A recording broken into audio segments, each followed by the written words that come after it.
La historia que les estamos narrando tiene su inicio en un pequeño poblado de la región de los Abruzos en Italia, Bucchianico. Situado en uno de los 1000 cerros que siguen desde los Apeninos hacia el mar Adriático, debe sus orígenes a los habitantes de Buca, sobre el Adriático, quienes aquí se refugiaron en el tiempo de los sarracenos en el siglo IX. Lugar seguro, lejano de las vías de comunicación, del ruido de las grandes ciudades, cerca de las cimas de la Mayela y del Gran Sasso, muy cerca del azul del mar, hospeda gente tranquila y tenaz al mismo tiempo, sensible y preparada para grandes empresas, como inspira el grande y luminoso escenario que los rodea. Estamos en el año del Señor 1550. También Bucchianico tiene su abadía, sus torres medievales y una única puerta de ingreso, su castillo con su príncipe, el marqués Caracciolo. Aquí habitan los de Lelis, gente de noble linaje, entre las familias más destacadas de la sociedad y honrada y de bien.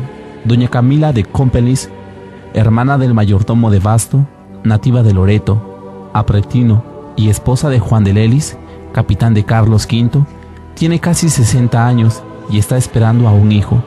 Es el único bien del mundo que desea fervientemente por su soledad en las largas e inacabables noches invernales, cuando afuera hay nieve y viento, y su esposo Juan está muy lejos para servir con la espada en una de las 100 cortes de Italia. Sin embargo, su gozo inesperado, considerada su edad avanzada, está turbado por un sueño misterioso. Una larga fila de niños, con una cruz bordada al pecho, son guiados por uno más alto con un estandarte con el mismo signo. Su corazón de mamá se estremece. ¿Será un bandido? ¿Un jefe asesino de una pandilla? Son muchas las historias de bandoleros que circulan entre la gente. Tiene miedo que su hijo, pedido al Señor con súplicas y con lágrimas, termine sus días colgados de una cuerda al cuello, ruina y vergüenza de su casa.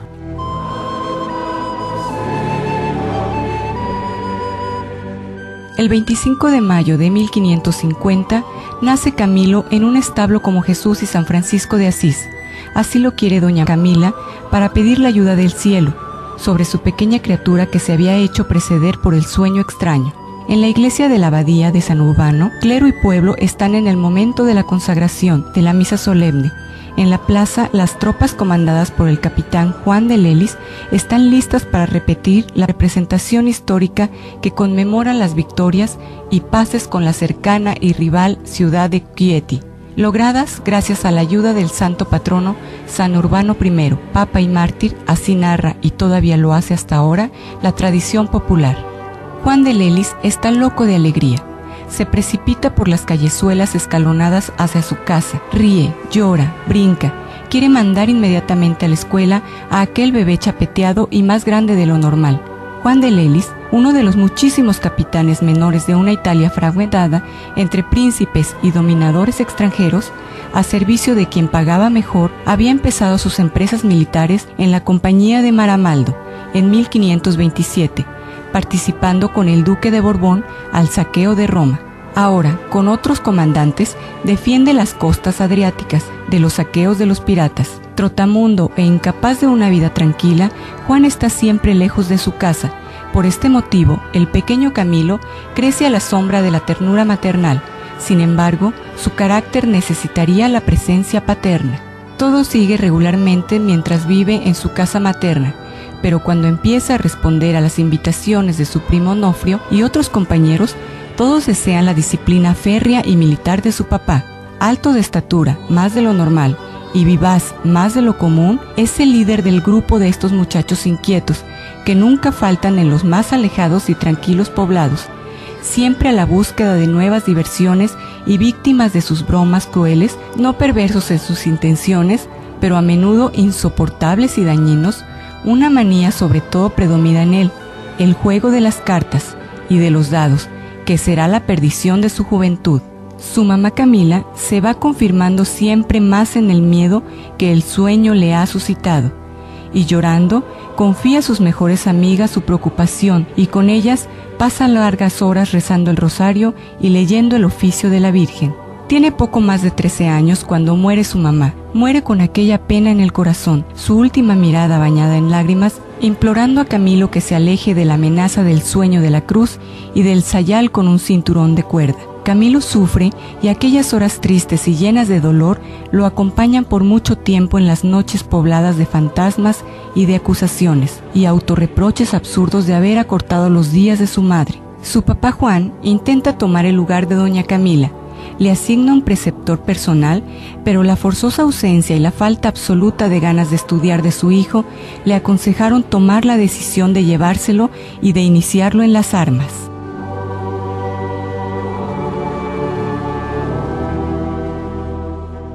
Juan tiene apenas el tiempo para lanzarlo en la profesión de soldado de aventura.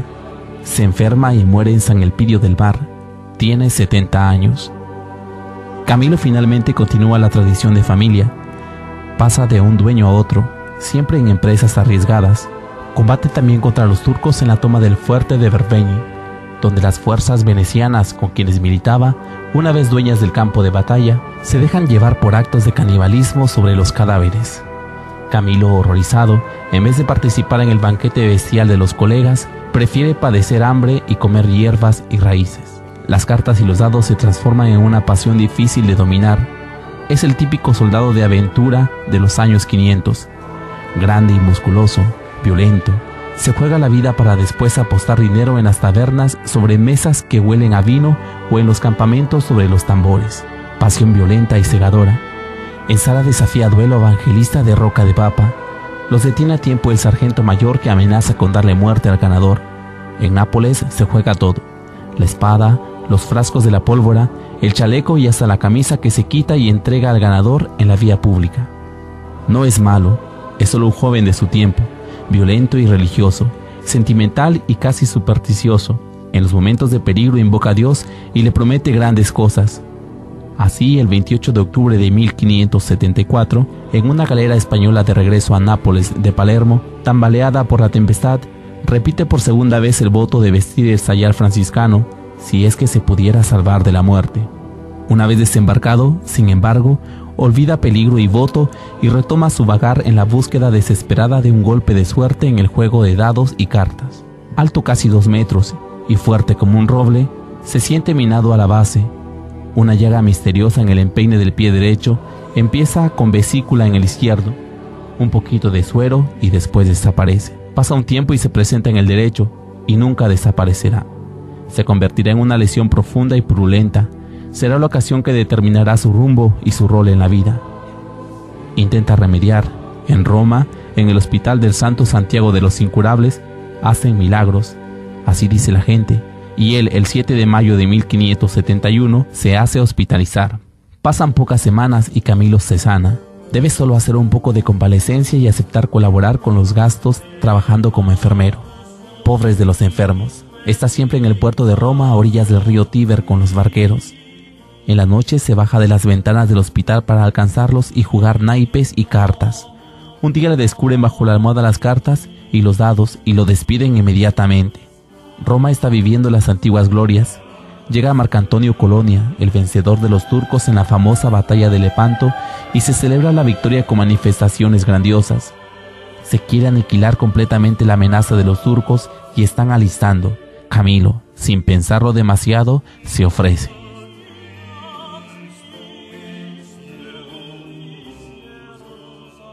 En el invierno, las compañías se desintegran. No hay posibilidad de alojamiento y los mercenarios vuelven a su casa si tienen, o mendigan o roban. Camilo se encuentra en la necesidad de pedir limosna. Es el 30 de noviembre de 1574, una fecha que nunca olvidará. Ruborizado por la vergüenza, con el sombrero en la mano, se pone afuera del templo de Santo Domingo de Manfredonia, un pueblo a orillas del mar Adriático. La gente lo observa con detenimiento. Él es muy alto y robusto.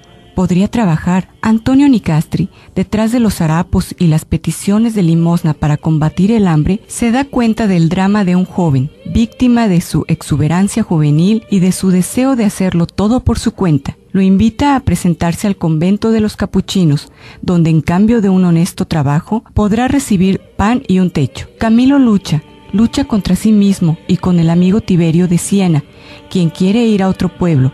Finalmente las mordidas del hambre y el frío ganan y regresa, razonando entre sí: tal vez el Señor me ha puesto enfrente esta construcción de los capuchinos para mi bien y para satisfacer la obligación del voto. Lo acoge el padre Francisco de Módica, quien le encarga a Camilo 2 burros para el transporte de piedras, cal y agua a los albañiles. Comienza con pocas ganas el nuevo trabajo. Más de una vez siente la tentación de matar los asnos y huir. Todavía guarda las cartas y también hace algún partido cuando se le presenta la ocasión. Empieza a preocuparse por el mañana, y el escudo que recibe cada mes es un sueldo demasiado pequeño para poder hacer proyectos. Los vestidos le caen en pedazos y el frío es siempre más fuerte. Los buenos religiosos le ofrecen paño para abrigarse. Camilo rechaza el ofrecimiento con desdén. No quiere usar un paño usado normalmente para hacer sayales. 1 de febrero de 1575, Camilo, con asno y canastos llenos de mercancías, viaja a otro convento, el de San Juan Redondo. Debe regresar al día siguiente con un vino que produce el convento. Por la tarde lo recibe el guardián, Padre Ángel. Descarga la mercancía, come y sale en la huerta con el religioso, y bajo los cultivos de las parras el hombre de Dios, quien en otras ocasiones se ha ya encontrado con Camilo. Le habla de Dios de manera llana y convencida. Dios lo es todo lo demás es nada. Salvar el alma que no muere es el único compromiso para quien, como el hombre, vive una vida breve y suspendida, y continúa amonestándolo a resistir las tentaciones de las pasiones. Camilo no contesta nada, pero su corazón está conmovido y pasa la noche sin dormir. El gigante, testarudo y orgulloso, bajo el influjo de la gracia, empieza a desmoronarse.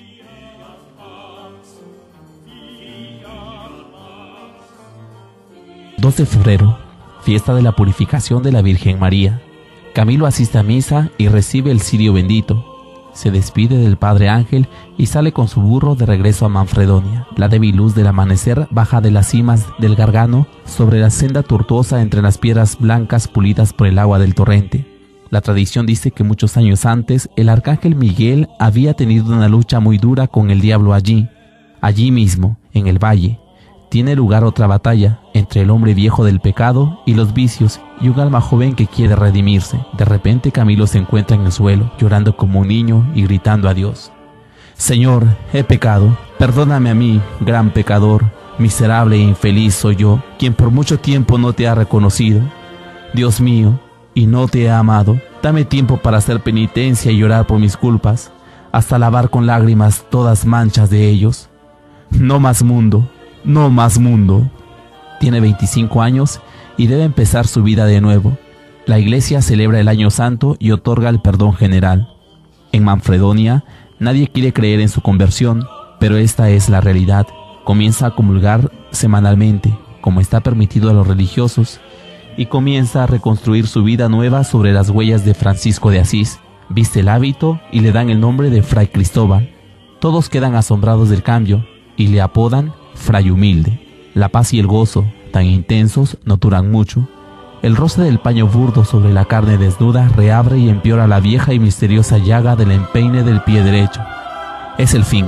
Después de un primer intento en el Hospital del Santo Santiago en Roma y el regreso al noviciado de los capuchinos, debe dejar definitivamente el convento. Deja el noviciado con la muerte en el corazón, dirigiéndose, es ya la tercera vez, al Hospital Santo Santiago en Roma.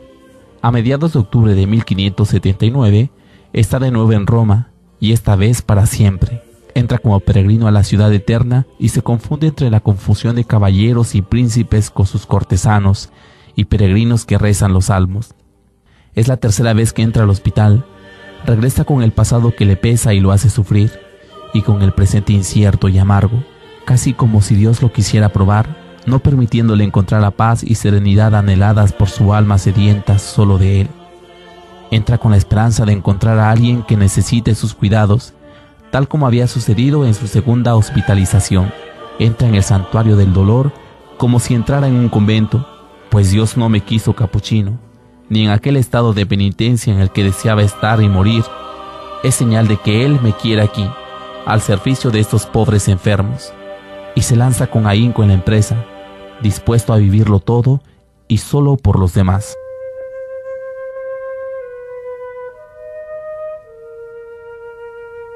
Regresa con San Felipe Neri, quien lo acoge con los brazos abiertos y con un «ya te lo había dicho». Camilo lo había elegido como confesor y padre espiritual en la segunda estancia en Roma, y el santo, quien confesaba media Roma, había intentado convencerlo de quedarse donde estaba, en el hospital. Camilo, sin embargo, firme como las rocas en los montes en los cuales había nacido, había desobedecido. Ahora regresa manso y confiando completamente en la guía espiritual del padre Felipe. En el hospital de Santo Santiago lo reciben con gusto. Los tiempos de su despido, porque de mucho cerebro terrible, como registra el cuaderno como causa de su despido, porque buscaba pleitos y era obstinado en el juego y desinteresado de los enfermos, han quedado atrás. Los jefes lo nombran maestro de la casa, es decir, como una especie de director administrativo, responsable de la casa, del personal y del buen funcionamiento del servicio. Camilo trabaja con generosidad y entusiasmo. Mejora el trato con los enfermos, propicia y sugiere nuevos estilos de asistencia a un personal que purgaba sentencias en el hospital, en vez de ir a remar en las galeras, aunque había también gente buena entre ellos. También el servicio indirecto mejora. Camilo exige abasto de alimentos de calidad para sus enfermos. En más de una ocasión, choca con algunos administradores que buscaban hacer trampas y fraude con el dinero de los pobres. Una noche cerca de la fiesta de la Asunción de la Virgen, 15 de agosto de 1582, Camilo está de guardia con sus enfermos en el pabellón. Se da cuenta de que es imposible hacer que este personal dé más de sí y que sus pobres enfermos, torturados por el sufrimiento y el calor asfixiante del verano, necesitan más. Los ve como abandonados, con crueldad, y se acuerda de sus salidas por las ventanas durante su primera hospitalización. Ahora ha regresado, gracias a Dios, para expiar sus pecados. Ha regresado por causa de su llaga misteriosa, a la que deberá convertirse en su casa. Por primera vez, tiene la inspiración de organizar una compañía de hombres piadosos y de bien, quienes voluntariamente y por amor a Dios quieran servir a los enfermos con la caridad y el cariño que tienen las mamás cuando atienden a sus hijos enfermos.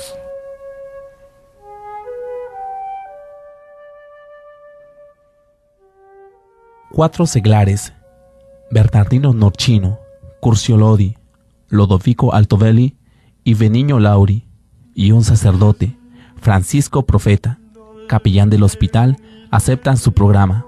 Quien trabaja bien e intenta cambiar la situación en su ambiente debe de estar preparado a las reacciones contrarias de los demás, que no quieren cambiar o quieren continuar haciendo sus negocios.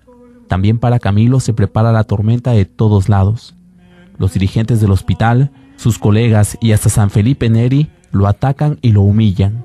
Este último lo rechaza de entre sus penitentes y lo envía con otro padre del oratorio, el padre Talpa. Desanimado y cansado, Camilo está a punto de renunciar, cuando una noche, es la segunda vez, el crucifijo se anima, desprende los brazos y le habla. ¿De qué te afliges, cobarde? Sigue adelante que yo te ayudaré, porque esta es obra mía y no tuya. Recargado de entusiasmo, decide hacerse sacerdote. Ha manejado hasta ahora espada y arcabuces, y los años empiezan a pesarle. Sin embargo, él no se acobarda y regresa a los pupitres para estudiar en el colegio romano de los jesuitas. Sus compañeros, jóvenes y majaderos, se burlan de él. Llegaste tarde. Un maestro, el padre Cornelio, debe intervenir, y aprovechando la ausencia de Camilo, describe un día quién es y lo que está haciendo. La burla se torna en cariñosa y devota admiración que apena a Camilo. Superado el examen en el vicariato, demostrando conocimiento de la vida de un par de santos y capacidad para leer el misal, Superadas también diferentes dificultades de naturaleza económica, por fin, el 26 de mayo de 1584, Camilo es ordenado sacerdote en la Basílica de San Juan de Letrán. El domingo 10 de junio celebra su primera misa en la pequeña capilla del Hospital de Santo Santiago. Ahí está su Virgencita, quien recogió en muchas noches de vigilia las lágrimas y las oraciones de Camilo. Allí están sus queridos enfermos.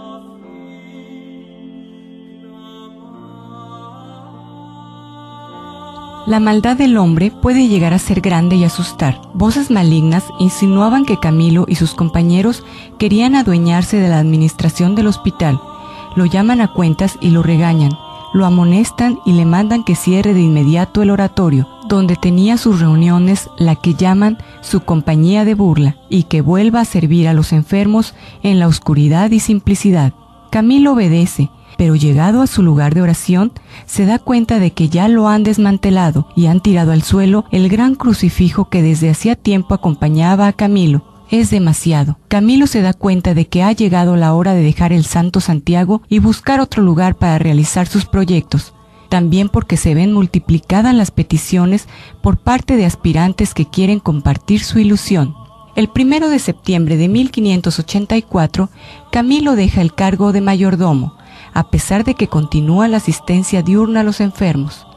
Algunos días después, a mediodía, cuando las calles están llenas de gente, sale de Santo Santiago con su crucifijo, recorre las calles, sale de la puerta de la ciudad y se establece en la pequeña iglesia de la Virgencita de los Milagros, a orillas del río Tíber, húmeda y decadente, pero llena de espiritualidad y caridad. Aquí se establece con sus compañeros, a los que impone el hábito el 8 de septiembre, fiesta de la Natividad de la Virgen. El tiempo pasa y se convierte en historia. También para la compañía del Padre Camilo, de la Virgen de los Milagros, pasa a la calle de las tiendas oscuras. El grupo se hace más numeroso y su caridad angelical se convierte en el más poderoso medio de propaganda. Es hora de pedir y recibir la aprobación oficial de la Iglesia, que llega el 18 de marzo de 1586 con el Papa Sixto V. De ahora en adelante se llamarán ministros de los enfermos, es decir, servidores, y para ellos pide y logra como signo distintivo una cruz roja de paño cosida en el pecho del hábito. Es la misma cruz misteriosa que doña Camila había soñado antes que Camilo naciera. El 29 de junio de 1586, fiesta de los apóstoles Pedro y Pablo, Camilo presenta oficialmente al mundo su nueva congregación. Él y 8 compañeros suyos, con la cruz roja en el hábito y con capa, van a la tumba del príncipe de los apóstoles para entregar y consagrar el mensaje de amor y caridad simbolizados en aquella cruz.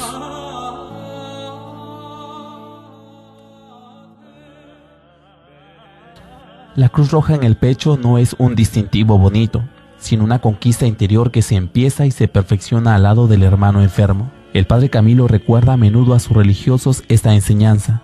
Significa que todos nosotros, marcados por ese distintivo, estamos como esclavos, vendidos y dedicados al servicio de los pobres enfermos, y que la que hemos abrazado es una congregación de cruz, es decir, de muerte, padecimientos, compromiso. Por eso, los que quieran seguirnos en nuestro modo de vida deben estar dispuestos a vivir y abrazar la cruz, a negarse a sí mismos y a seguir a Jesucristo hasta la muerte.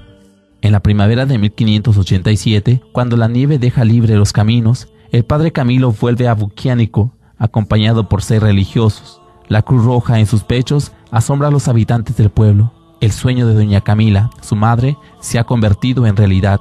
¿Dónde está el joven perdido de antaño, peleonero, aventurero y jefe de las peores pandillas? Baja entre los cipreses que vigilan el sueño eterno de la madre y desata el último nudo que la atormentaba. ¿Ves, madre?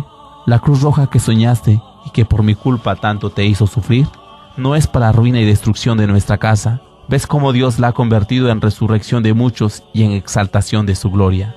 Camilo ama mucho a su tierra y regresa a menudo. Allí no hay hospital y, a pesar de esto, en 1594 establece un convento y deja una comunidad religiosa para la asistencia espiritual y la instrucción religiosa de sus paisanos regados por su ancha campiña. Dios le concede favores que parecen milagros. Algunos son llamativos y merecen conservarse para la posteridad. Hay una hambruna que azota al pueblo y una pequeña huerta de habas del convento da de comer a todos y aún sobra. Falta un material raro para construir un pozo en el convento y, gracias a la inspiración del padre Camilo, lo encuentran con facilidad, a pesar de que no haya cimientos en aquella zona. Nápoles, Milán, Génova, Florencia, Bolonia, Mantua, Ferrara, Messina, Palermo, Viterbo y donde quiera que sea posible. Camilo establece comunidades de sus religiosos, asumiendo el servicio completo de los enfermos, de un extremo al otro de la península italiana, con viento, lluvia, nieve, sol, a pie, a caballo o en diligencia. Él está continuamente de viaje para animar la voluntad generosa de sus jóvenes religiosos, para prepararlos cuando él ya no esté entre ellos.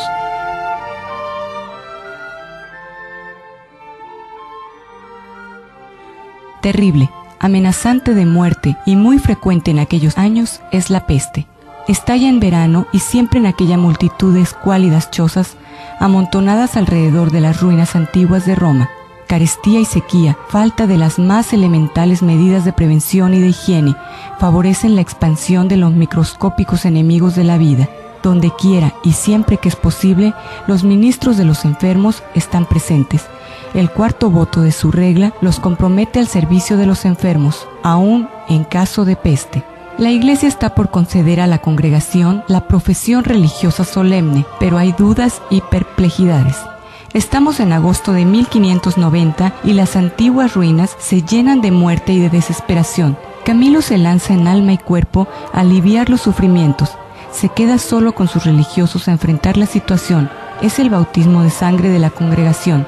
La Cruz Roja sale aún más roja por la sangre de muchos muertos en nombre de la caridad y del amor. El 21 de septiembre de 1591, la Iglesia reconoce este holocausto anónimo de muchos jóvenes y eleva la compañía del padre Camilo a orden religiosa. Camilo, fuerte y todavía con un ánimo a lo militar, frente a los niños, víctimas inocentes del dolor, se vuelve tierno y casi cómico para manifestar su cariño maternal a los pequeños, quitados del pecho de su madre, víctima de la fiebre y quizás ya muerta, y necesitados de los cuidados que su edad exige. En la organización de la asistencia a los enfermos de peste no podían faltar las cabras, para amamantar y dar su leche a los pequeños que sufrían. Camilo entra a todos los lugares y toca todas las puertas. Cuando no recibe respuesta, con un empujón derriba la puerta o entra por la ventana o se baja por un agujero en el techo. Tiene un sexto sentido para detectar a la gente que no se puede defender, no puede pedir ayuda o es ya víctima de la muerte. En lo profundo de la noche de Roma, una luz tenue va y viene del convento de la Magdalena, la casa de Camilo y su cuartel general. Una llama de amor que va a llevar luz y calor a quien no espera nada más de los hombres y de la vida, y maldice el día de su nacimiento.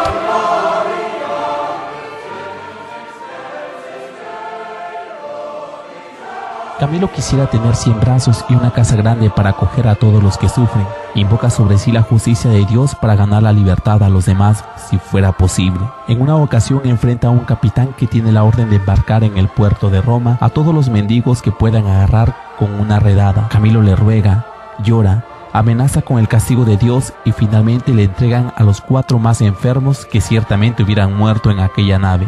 Camilo a menudo viaja por mar. En estas ocasiones no deja de rezar y hacer el bien. Cuando llega al navío, pide al comandante noticias de los condenados a remar que estén enfermos. Los cuida y asiste a lo largo del viaje, estando bajo cubierta en un lugar oscuro y maloliente en toda la travesía. Llegados al puerto, o les deja en un donativo o baja para comprarles algo que necesiten. Después de Roma y Nápoles, la ciudad italiana que ve el santo ardor del padre Camilo es Milán, a donde llega el 14 de junio de 1594 y entra en la Ca' Granda, el monumental hospital mayor, para revolucionar el sistema asistencial. Aquí redacta un asombroso texto de deontología asistencial hospitalaria para sus sacerdotes y hermanos enfermeros, que se anticipa al tiempo y llama la atención por lo que sabe hacer el amor al prójimo por Cristo. Quiere ventanas grandes en las salas para que la luz y aire den respiro saludable a los enfermos.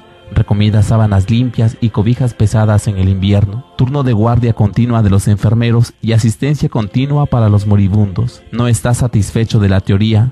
Como buen viejo militar, exige las grandes maniobras de la preparación y entrenamiento. Prepara camas, colchones y sábanas.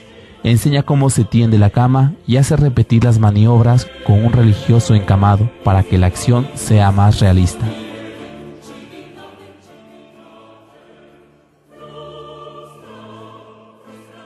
Vuelve también a los campos de batalla, pero con su cruz roja para llevar vida y salvación a los soldados heridos.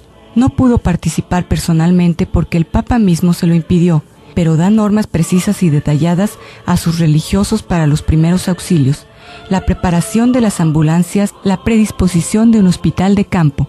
Conoce bien los horrores de la lucha y tiene todavía en sus narices el olor agrio de la sangre mezclada con la pólvora. La primera ocasión se presenta en junio de 1595, con la expedición contra los turcos en Hungría. Se repite la misma experiencia en 1597 y 1601. Anticipando los tiempos, Camilo inicia la organización asistencial en los campos de batalla. Hombre de pocas letras, apodan a Camilo los sabiondos de su tiempo. Sin embargo, de grande y fina intuición, gracias al amor y a la devoción que tiene hacia quien está enfermo o pobre, hasta el punto de imponer normas higiénicas y de salud ni siquiera imaginables en su tiempo. Educado y enérgico, exige respeto de todos.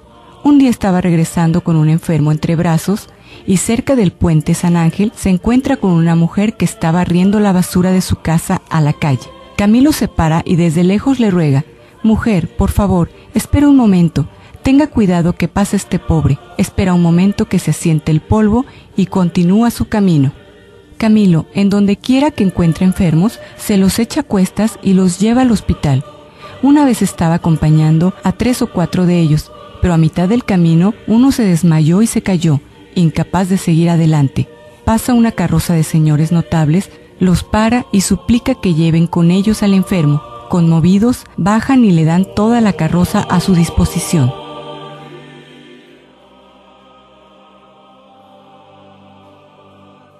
Padres y hermanos míos, miren en los pobres y enfermos a la persona del mismo Cristo, quien nos dice: «Lo que han hecho al más pequeño de estos, a mí me lo han hecho». Hermanos míos, esos pobrecitos y enfermos a quienes servimos nos harán ver un día el rostro de Dios. Los enfermos son nuestros señores y amos, y nosotros los debemos servir como sus siervos y esclavos. Aquí radica el secreto de la conversión de Camilo, el haber descubierto a su Dios en los pobres enfermos. Camilo es un contestador de su tiempo, sin embargo siempre respetuoso de la autoridad establecida. Al mismo tiempo, con la autoridad actúa con determinación cuando se trata del bien de sus enfermos. Una vez un cardenal lo para pedirle información sobre los enfermos. Camilo trata de escabullirse con un simple «mejor». El encuentro, sin embargo, amenaza con prolongarse. Camilo se levanta la capa y, mostrándole un frasquito, le dice: «Monseñor ilustrísimo, le ruego por amor de Dios que no me detenga más, porque está pasando el tiempo para darle este remedio a un enfermo». Terminó la conversación hincándose profundamente, besando la mano y despidiéndose a la carrera. Dejemos estos enfermos difíciles al padre Camilo, decían al principio sus colegas del Hospital Santo Santiago. En verdad, a los más llagados y que causaban repugnancia, a los que todos esquivaban y esperaban tan solo la liberación de la hermana muerte, a ellos atiende Camilo, su ángel de salvación. Cuando no hay humanamente nada que hacer, él le dirige una sonrisa calma y luminosa, la misma que había aprendido de su madre anciana y ahora ausente. En las reglas para servir con perfección a los enfermos, Camilo vierte su experiencia y fervor, confía en particular en los jóvenes, llenos de entusiasmo como él, generosos y dispuestos a inmolarse por el prójimo.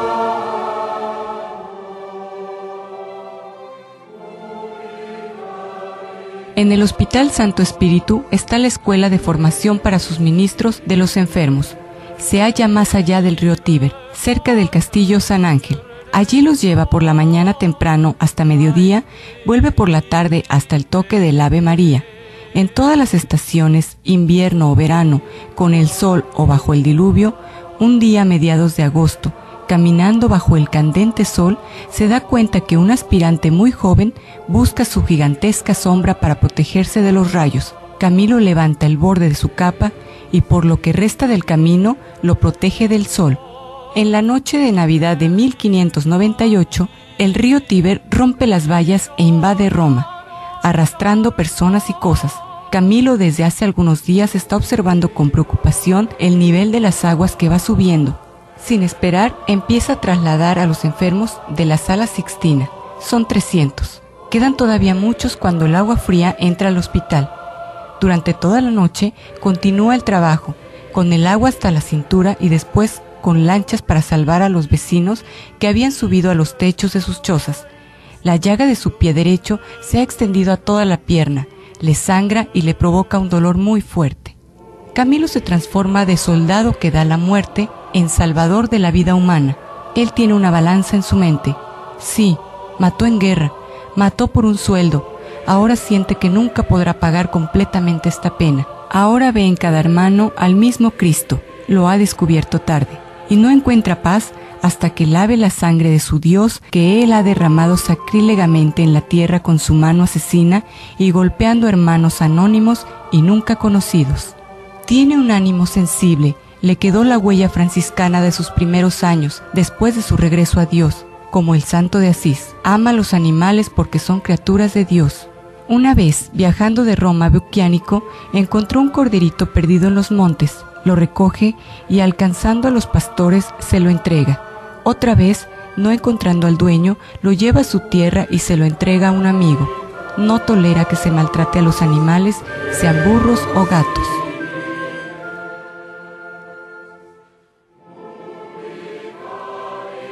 Él envejece y se debilita. Está en Génova cuando empieza a sentirse débil. Zarpa para Roma, a donde llega el 13 de octubre de 1613. Pasa algunos días encamado. Retoma su servicio al lado de los enfermos del Santo Espíritu, pero su físico no aguanta ya. Vuelve por última vez al hospital para despedirse de sus enfermos. Le entregan la llave de su humilde habitación que usó por muchos años. Esta llave es prenda de su compromiso por ellos, sus señores y amos. Cuando las campanas de Roma tocan el Ave María de la noche del 14 de julio de 1614, Camilo está muriendo. Lo rodean sus ministros de los enfermos, rezan por él. El cardenal Gignasi le lleva el viático y la bendición del Papa. Entra en agonía y un sacerdote de los suyos le susurra: Jesucristo te muestre su rostro. Camilo muere a las 9:30 de la noche del lunes 14 de julio de 1614. Tiene 64 años, 40 pasados al servicio de los enfermos. El mensaje de amor y caridad de Camilo no ha muerto y todavía brilla y alumbra nuestras tinieblas. En un mundo en el que prevalece la ley de la jungla, queda su testimonio de amor hacia cada hermano, amado y servido como si fuera la persona misma de Cristo. Queda su vida y lección que los principios que deben regir la convivencia humana deben ser los de la comprensión y tolerancia recíprocos, y no los de la violencia. Sangre llama sangre, amor llama amor. Los problemas del mundo de la salud se resuelven con un estilo de humanidad y fraternidad universal.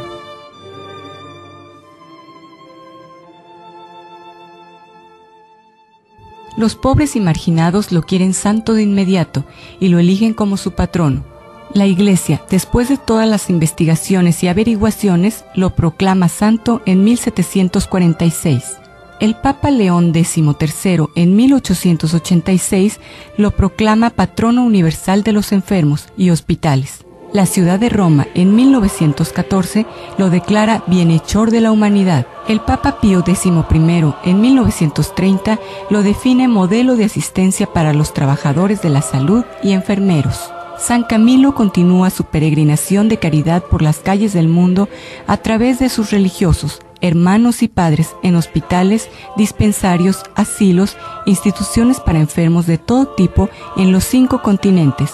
Los anima la fe en Jesús, buen samaritano, que nos repite: ve y haz tú lo mismo.